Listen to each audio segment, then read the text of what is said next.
கிறிஸ்துவுக்குள் பிரியமான தேவனுடைய பிள்ளைகளை, இந்த நாளின் காலை நேரத்தில் இயேசுவின் நாமத்தினால் உங்களை அன்போடு வாழ்த்துகிறேன். தேவனுடைய பாதுகாக்கும் கரம் இந்த நாளிலே உங்களோடு கூட இருப்பதாக. இன்றைய ஜீவ வார்த்தையாக யோவான் எழுதின சுவிசேஷம் 15ஆம் அதிகாரம் வசனம் 4 வாசிக்கிறேன். நன்றாய் கவனியுங்கள். என்னில் நிலைத்திருங்கள், நானும் உங்களில் நிலைத்திருப்பேன். கொடியானது திராட்சை செடியில் நிலைத்திராவிட்டால் அது தானாய் கனி கொடுக்க மாட்டாதது போல, நீங்களும் என்னில் நிலைத்திராவிட்டால் கனி கொடுக்க மாட்டீர்கள். என் கண்மான தேவனுடைய ஜனமே, நல்ல ஒரு அருமையான ஜீவ வார்த்தையை நாம் வாசி கேட்டோம். ஆண்டவராகிய இயேசு சொன்ன ஒரு ஜீவனுள்ள ஒரு வார்த்தை, என்னில் நிலைத்திருங்கள், அப்பொழுது நானும் உங்களில் நிலைத்திருப்பேன். ஒரு கதை ஒன்று சொல்வார்கள். ஒரு பெரிய கண்மலை, ஒரு பெரிய பாறை, அந்த பாறையை ஒட்டியிருந்த ஒரு சிறிய மண்ணுருண்டை அது அந்த பாறையோடு ஒட்டிருக்க விரும்பாமல் அது உருண்டு கீழே வந்ததாம். அங்கே ஒரு அழகான ஒரு பச்சை பசேரென்று காணப்பட்ட ஒரு இலை அது மரத்தோடு ஒட்டியிருக்க விரும்பாமல் அந்த இலையும் கீழே வந்ததாம். மண்ணுருண்டையும் இலையும் நண்பர்களாகிவிட்டார்கள். காலம் கடந்தது. ஒரு நாள் ஒரு பெரிய பயங்கரமான மழை அடித்தது. அந்த மழையில் இந்த மண்ணுருண்டை கரைந்து விடக்கூடாது என்பதற்காக இந்த இலையானது அந்த மண்ணுருண்டை மீது தன்னால் மூடிக்கொண்டது. மண்ணுருண்டை காப்பாற்றப்பட்டது. நாட்கள் கடந்தது. ஒரு நாள் திடீரென்று பயங்கரமான புயல், காற்று, மழை பெய்தது. இந்த இலை பறந்து போய்விட்டது. மண்ணுருண்டையும் கரைந்து போய்விட்டது. என் அன்பான தேவனுடைய ஜனமே, இது ஒரு வேடிக்கையான கதை இருந்தாலும் ஒரு ஆழ்ந்த ஒரு பாடம் இருக்கிறது.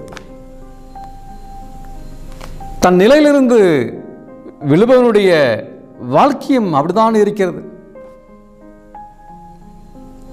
ஆண்டவர் இயேசு கிறிஸ்து யார்? அவர் கண்மலை. அவர் பயங்கரமான கண்மலை. வேதம் சொல்கிறது கண்மலையாகிய கிறிஸ்து என்று சொல்கிறது. ஒரு மனிதன் தன் வாழ்க்கையில் அந்த கண்மலையாகிய கிறிஸ்து மீது அவன் சார்ந்து இருக்கும் பொழுது அவனுக்கு என்றைக்கும் பாதுகாப்பு உண்டு.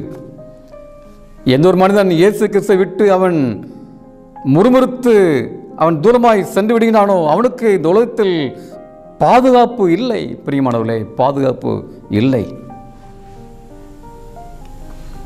அடிக்கிற காற்று, புயல், சோதனை வரும்பொழுது அவன் இல்லாமல் போயிடுகிறான்.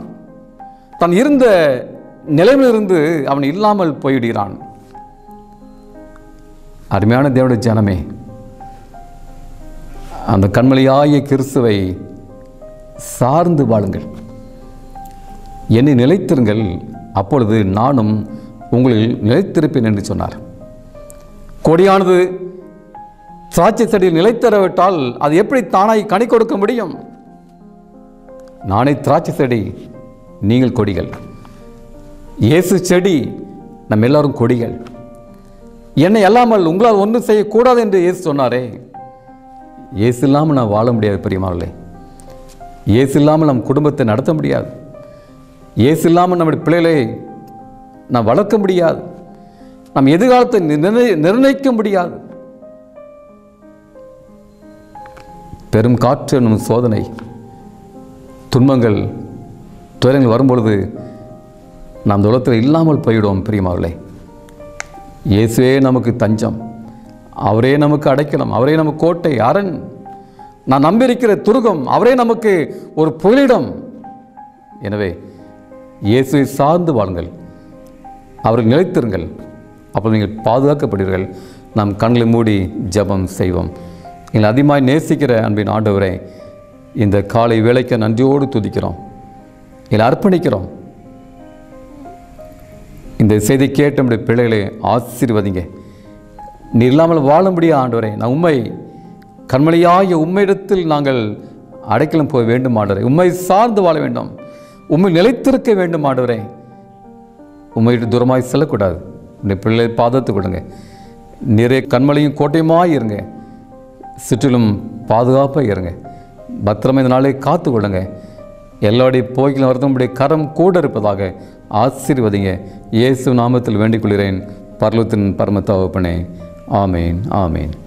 கர்த்தருடைய ஆசீர்வாதம் உங்களோடு கூட இருப்பதாக.